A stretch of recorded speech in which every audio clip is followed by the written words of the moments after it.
बिस्मिल्लाहिर्रहमानिर्रहीम। कुरान सूरत सीरीज पर हमारी वीडियोस चल रही हैं।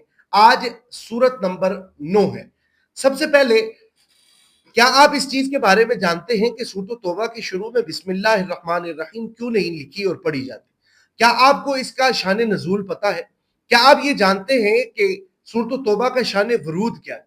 क्या आप इसके बारे में भी इल्म रखते हैं कि जिस वक्त ये सूरत नाजल हुई उस वक्त मुशरिकीन और मुनाफिकीन का किरदार क्या था, और ये सूरत कौन से सपारा के अंदर आती है, और आज तक किसी ने इसके ऊपर बिस्मिल्लाह क्यों नहीं लिखी?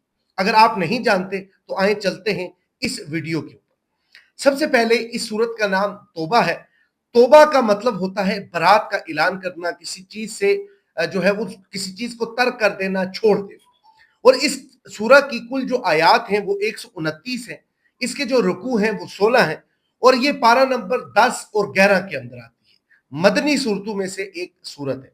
सबसे पहले जो हम बात ये करते हैं वो करते हैं कि इसके ऊपर बिस्मिल्लाह क्यों नहीं लिखी जाती।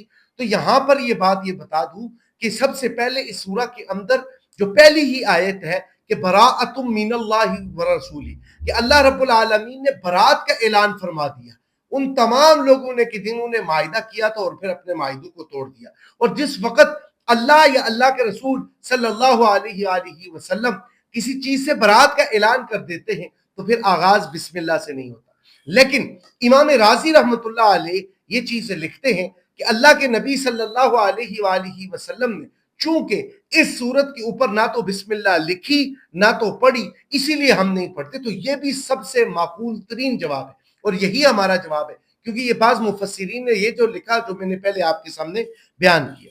सबसे पहले ये है कि मुनाफिकीन के साथ चंद मुआहिदे हुए थे, और मुनाफिकीन ने अल्लाह के रसूल सल्लल्लाहु अलैहि वसल्लम से उन मुआहिदों को तोड़ा।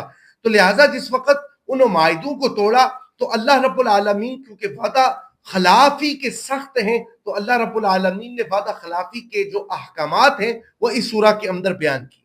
उसके बाद अल्लाह रब्बुल आलमीन ने मुसलमानों को ये खास पैगाम दिया है, और बिलखसूस मोमिनीन को, कि जो इस्लाम दुश्मन है उनके साथ अपना मौक़िफ़ क्या रखना है, आपका मौक़िफ़ क्या होगा, आप इस तरफ खड़े हैं या इस तरफ। ये वाज़ेह पैगाम इस सूरत के अंदर दिया गया है।